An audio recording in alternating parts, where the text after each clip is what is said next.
livro de Apocalipse, no capítulo 1, o versículo 5, ele nos diz bem assim: e da parte de Jesus Cristo, a fiel testemunha, o primogênito dos reis da terra, ou o primogênito dos mortos e o soberano dos reis da terra, aquele que nos ama e pelo seu sangue nos libertou dos nossos pecados.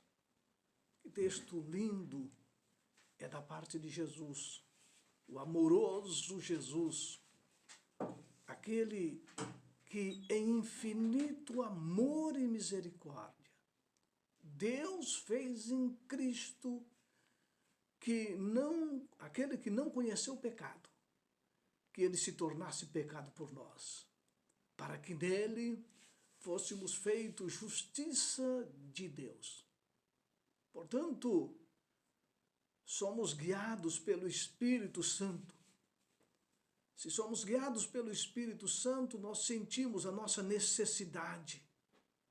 Guiados pelo Espírito Santo, reconhecemos a nossa pecaminosidade. Guiados pelo Espírito Santo, arrependemos de nossas transgressões e temos fé em Jesus Cristo como Senhor e substituto e também nosso exemplo.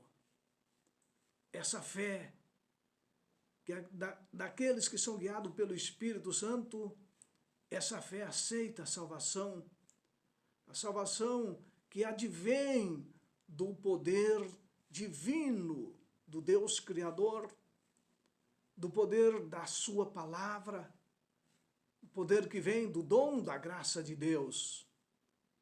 Por meio de Cristo, meus queridos, somos justificados. Que bênção! Por meio de Jesus Cristo, nós somos adotados como filhos e filhas de Deus e libertados do domínio do pecado. Louvado seja Deus por isto. Por meio do Espírito, nascemos de novo, glórias a Deus. Por meio do Espírito Santo, nós somos santificados, graças a Deus. O Espírito Santo renova nossa mente. O Espírito Santo escreve a lei de Deus no nosso coração e mente. O Espírito Santo escreve a sua lei de amor em nossos corações. E quando somos guiados pelo Espírito Santo, temos Jesus no coração, a sua lei escrita em nossa mente e nosso coração, recebemos assim o poder para levar uma vida santificada no poder de Cristo Jesus. E assim, permanecendo nele, nós tornamos participante da natureza divina e temos a certeza da salvação agora e quando ele voltar para trazer juízo a todos nesta terra. Conta-se que há muitos séculos o pastor de Hermas, ele sonhou, era um sonho, ele sonhou com uma velha senhora que vivera há muito tempo. Lá naquele sonho, ou em seu sonho, diz que à medida que o tempo transcorria, aquela velha senhora começou a modificar-se.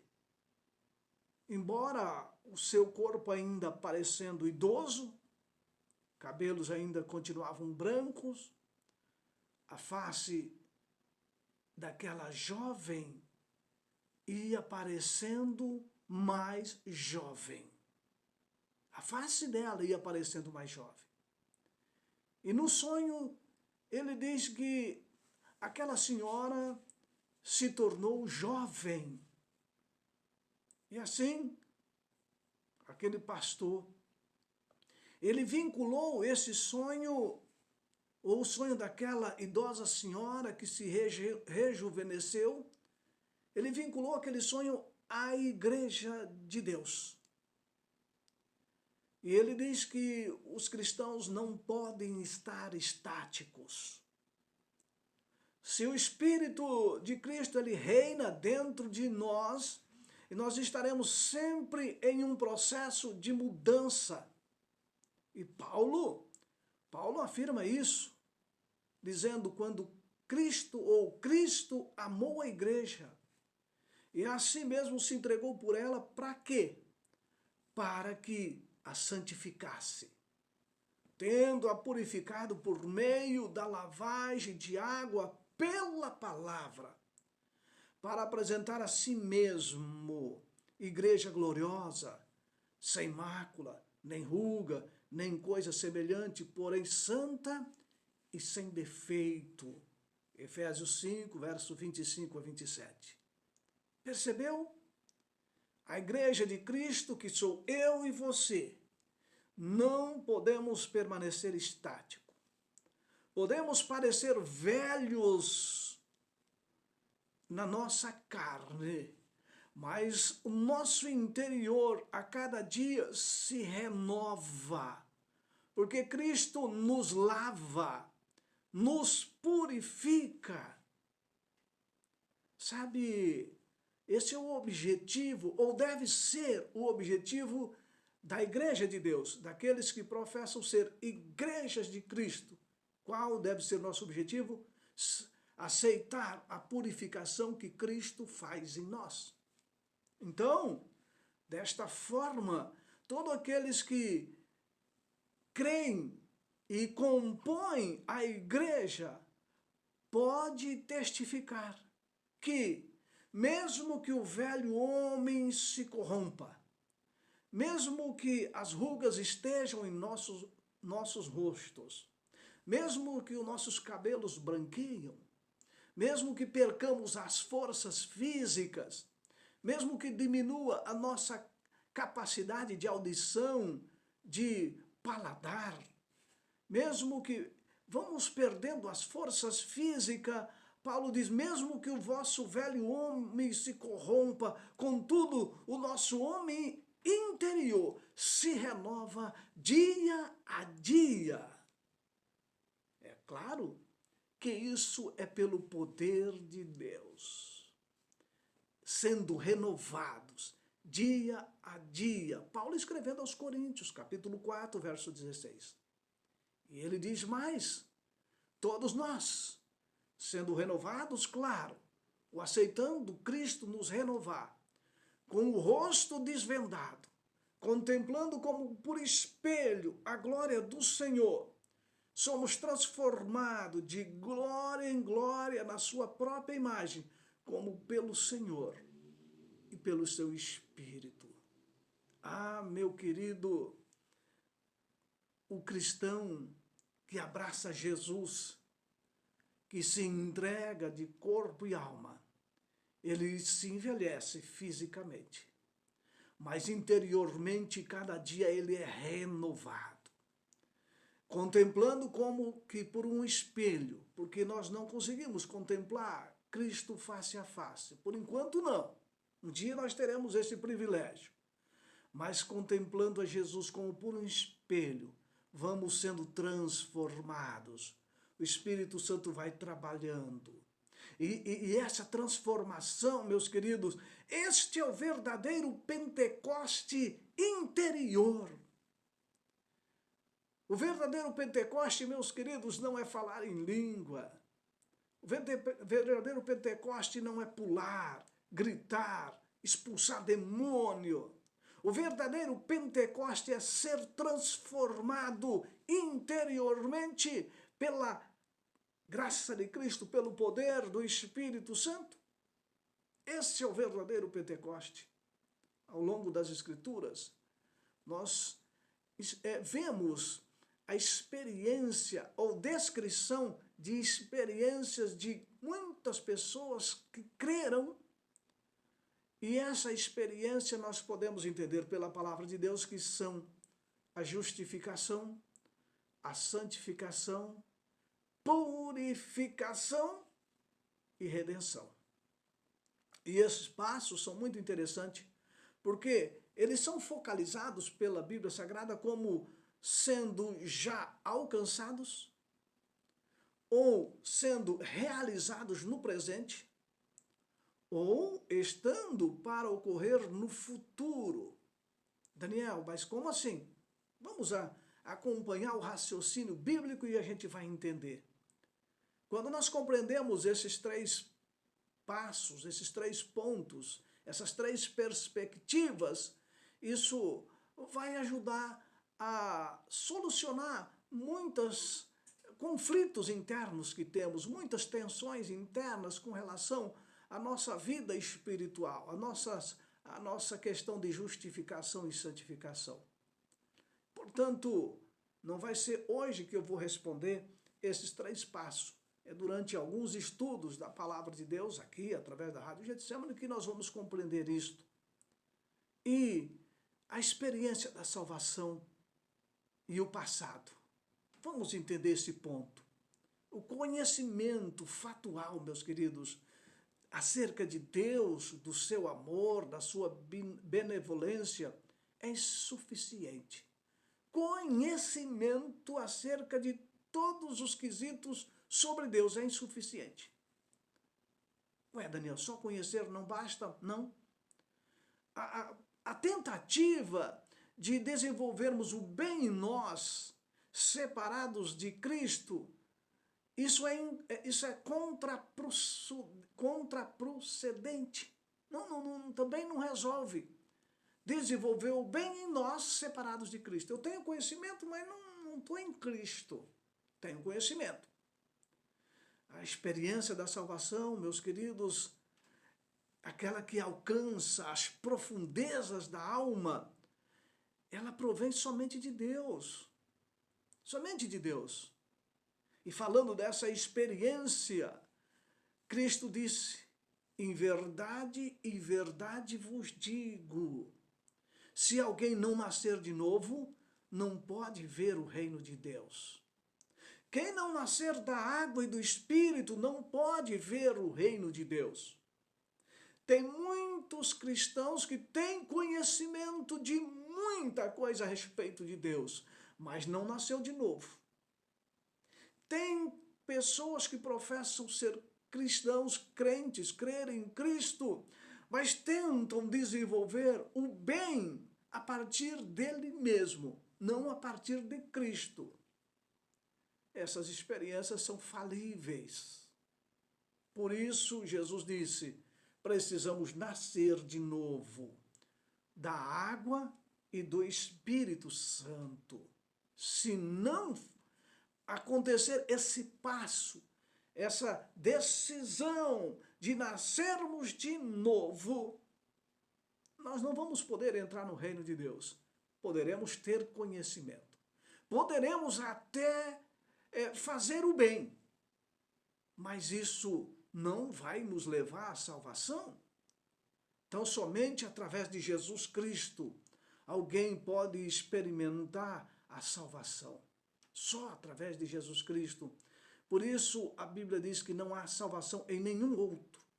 Porque debaixo do céu não existe outro nome dado entre os homens pelo qual importa que sejamos salvos. Por isso, Jesus afirma, eu sou o caminho, a verdade e a vida. Ninguém vem ao Pai senão por mim. Não é possível salvação por nós, através de nós, através daquilo que eu faço. Não. Isso não procede do plano da salvação.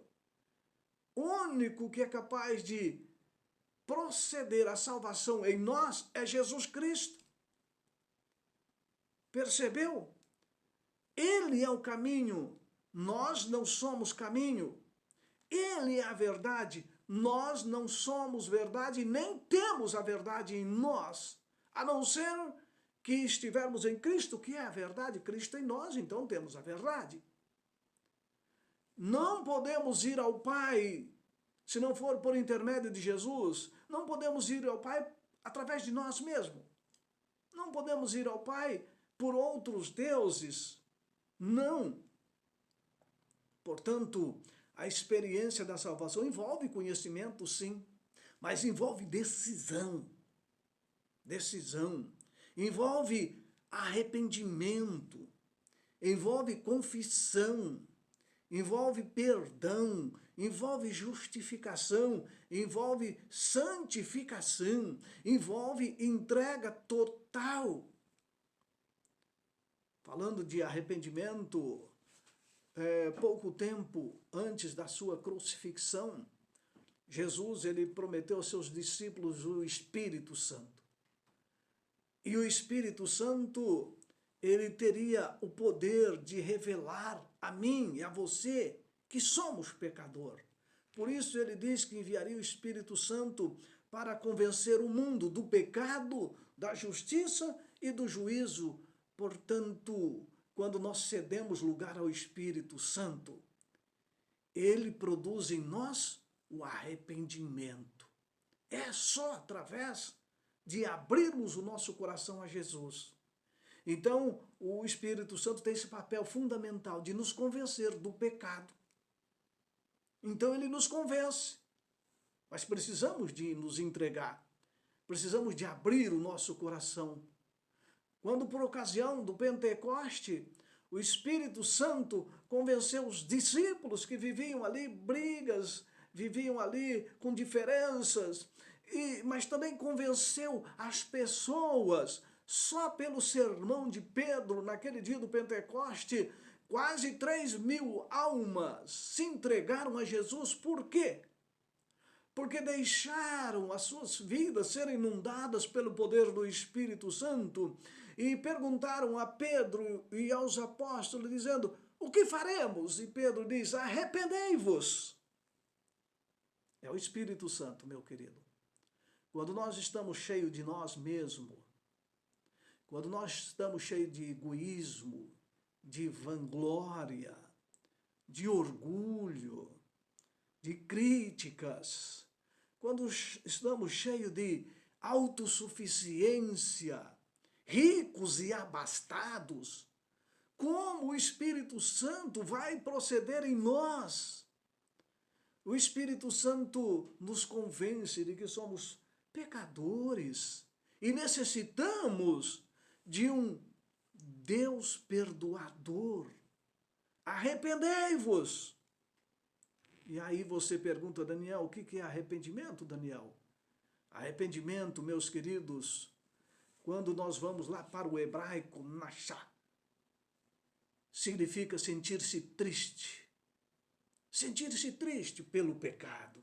Sentir tristeza. Do grego, metanoio. Palavra difícil, né? Que significa modificar a mente, sentir remorso. Portanto, genuíno arrependimento resulta numa radical mudança de atitude em relação a Deus e ao pecado. Radical mudança em relação a Deus e ao pecado. Então, o Espírito Santo de Deus nos convence que aqueles que o recebem, eles são convencidos de que o pecado é sério, de que o pecado é triste. Eles são convencidos de que o pecado é mortal, de que o pecado leva à perdição. Sim, o genuíno arrependimento vai mudar a sua atitude em relação a Deus, em relação ao pecado. Porque nós somos muito flexíveis com relação ao pecado. Ah, isso aqui não tem problema não. Ah, isso aqui é coisa lá do passado. Ah, isso aqui, hoje já não é mais. As pessoas hoje, desmerecem a seriedade do pecado.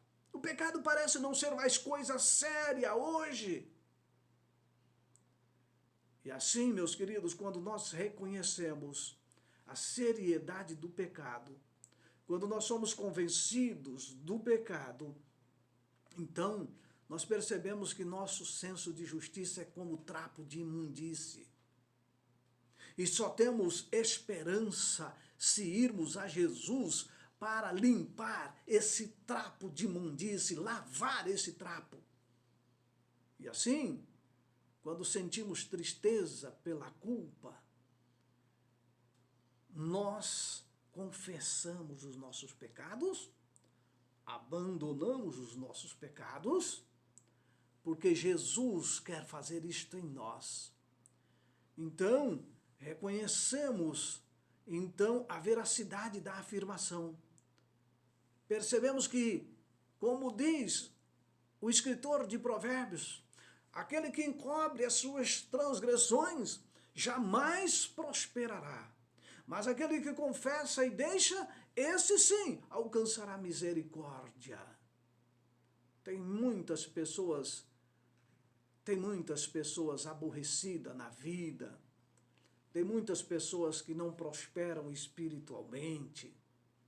Não prosperam moralmente, sabe por quê? Porque encobrem as suas transgressões. Não levam as suas transgressões a Jesus, o perdoador de pecados. Portanto, se você está escondendo os seus pecados, entenda, Deus sabe, mas revele a Cristo do fundo do seu coração. Diga a Ele: Senhor, sou pecador, reconheço, mudo agora de atitude pelo poder do Teu Espírito Santo. Somente aqueles que confessam e deixam alcançam misericórdia. Então, quando nós reconhecemos a seriedade do pecado, nós confessamos. Confessamos pecados específicos. Isto, dizemos a Deus nome por nome dos nossos pecados. E reconhecemos que precisamos do seu perdão. Então, através desse exercício, um exercício decidido da minha vontade, que se rende totalmente ao nosso Salvador, renunciando todo o nosso pecado, todo o nosso comportamento pecaminoso, Jesus faz o quê com nossos pecados? Ele apaga. Ele apaga. Quando o nosso arrependimento alcança um clímax de nojo do pecado, tristeza pelo pecado, abandono do pecado, então Jesus apaga os nossos pecados. E aí, meus queridos, isso nós podemos chamar-se de conversão, né? Estamos convertidos, convencidos de que o pecado não presta e de que Jesus é o nosso Salvador. E assim o pecador se volve em direção a Deus, se envolve em direção àquele que pode resolver o nosso problema. Temos um exemplo na Bíblia, Davi. Davi fez besteira, grande besteira. Aquele homem que foi escolhido, ungido por Deus, escolhido como um rei, segundo o coração de Deus, ele fez besteira, muitas besteiras. Besteira tamanha de cometer adultério, assassinato, viu? Ele cometeu situações. O pecador é assim, nós somos pecadores, não estamos isentos, não estamos isentos. Mas Davi conhecia o caminho para a vitória.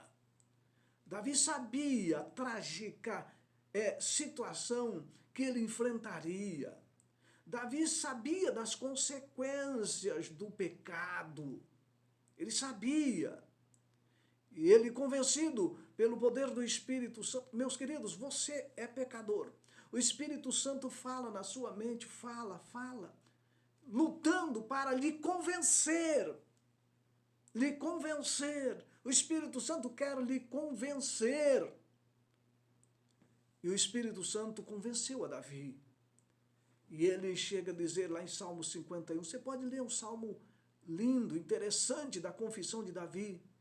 E ele chega a dizer, pois eu conheço as minhas transgressões. Eu conheço o meu pecado. E ele está sempre diante de mim. E Davi, chorando, triste, abatido, diz, compadece-te de mim, ó Deus, segundo a tua benignidade. Senhor, compadece-te de mim, segundo a multidão das tuas misericórdias. Senhor, apaga as minhas transgressões. Cria em mim, ó Deus, um coração puro. renova dentro de mim um espírito reto e inabalável. Davi foi a Jesus com um coração sincero e Deus o perdoou. Deus o perdoou. Só que Davi teve que colher os frutos do seu pecado. Deus perdoa, mas as consequências do pecado não nos perdoa, meus queridos. Aquele filho que ele teve ali com Betseba, aquele filho do pecado, ali daquele adultério, mesmo naquela situação, ele amava aquele filho. Betseba amava aquela criança e ela veio a morrer. Ela veio a morrer. Davi chorou amargamente pela morte daquela criança. Betseba também. Sim, as consequências do pecado, não é possível fugirmos dessas consequências quando estivermos neste mundo. Mas é possível fugirmos das consequências do juízo futuro. Compadece-te de mim, ó Deus, segundo a multidão das tuas misericórdias. Apaga as minhas transgressões. Portanto, a experiência de Davi demonstrou que o perdão divino não apenas apaga os pecados, como também provê o poder para manter a pessoa afastada do pecado. Não é possível, meus queridos, quando você vai a Jesus, confessa o seu pecado, abandona o seu pecado, ainda você ficar acariciando aquele pecado. Não, não é possível. Só se tivermos o coração muito duro. Cristo nos perdoa aquele pecado, portanto, devemos esquecê-lo, sentir nojo, remorso, tristeza e não mais vivermos na prática daquele pecado. Então, o arrependimento, ele precede o ato de perdão. Ele vem antes, arrependi. Então, o pecador, ele não consegue, mediante o arrependimento, fazer-se merecedor das bênçãos de Deus. Não, eu estou arrependido, agora eu mereço, Senhor. Agora não deixe o meu filho morrer, não deixe aquela pessoa querida morrer. Senhor, eu estou arrependido, agora tira essa doença que eu contraí por causa desse pecado. Senhor, olha, agora eu estou arrependido, agora me dê dinheiro, me dê... Olha, meus queridos, quero dizer uma coisa. O arrependimento que precede o perdão não consegue ou não pode fazer-me merecedor. Eu não mereço nada. Sou pecador. Ultrajei o sangue do divino Filho de Deus. Ultrajei o Filho de Deus. Não é por isso que sou merecedor de alguma coisa. Não. O pecador não pode de si mesmo operar o arrependimento. O arrependimento, diz a palavra de Deus, que é um dom divino. Então o Espírito Santo conduz o pecador a Cristo, de modo que ele passa a encontrar arrependimento, verdadeira tristeza pelo pecado cometido, e agora Jesus, não pelos meus méritos, não, porque eu não sou merecedor de nada, mas pelos seus méritos, pelos méritos da graça salvífica de Cristo, eu tenho o perdão. Não porque eu passo a ser bonzinho, porque eu passo a estar arrependido, é que eu mereço. Não, é os méritos de Cristo que vai nos cobrir, nos agraciar com o perdão. Percebeu? O pecado, meus queridos, é trágico. O pecado, ele fomenta consequências terríveis. E nós não temos como fugir dessas consequências. Vamos a Jesus para Ele limpar-nos, tirar esse peso, tirar esse fardo. Assim estaremos aliviados. O próprio Jesus disse: tomai sobre vós o meu jugo, aprendei de mim que sou manso e humilde de coração. Deixe o seu fardo sobre mim. e eu vou aliviar você. Jesus nos alivia da culpa do pecado. Poderemos colher os frutos, as consequências, mas estaremos aliviados pelo poder do Espírito Santo. Jesus quer nos fazer melhores, santificados, purificados. Vamos nos entregar a Ele nesta manhã. No próximo estudo continuaremos estudando esse assunto que é tão importante. Para que nos arrependermos? Por que nos arrependermos? A motivação para o arrependimento? Vamos orar? Pai querido, obrigado, porque pelo poder do Espírito Santo somos convencidos do pecado, da justiça e do juízo. E quando aceitamos esse convencimento, ouvimos a voz do Espírito Santo, vamos a Jesus e o Senhor nos purifica de todo o pecado. O Senhor nos agracia com o perdão. Ó Pai, quantas pessoas que nos ouvem nesta manhã estão ansiosos do Teu perdão. Queremos ir a Ti, ó Pai, reconhecendo que não há mérito em nós. Somente em Jesus Cristo, aquele que pode nos purificar. Portanto, toma-nos em Tuas mãos. Perdoa-nos. Alivia o nosso fardo, o fardo da culpa, do pecado. E dê-nos poder, ó Pai, para vencer as consequências que talvez colhemos ou colheremos por causa dos nossos pecados. Dê-nos sabedoria para vencermos cada dia, no nome de Jesus Cristo oramos. Amém e amém. Meus queridos, agradeço a sua sintonia. Espero você no próximo programa, se assim Deus nos permitir. E até lá.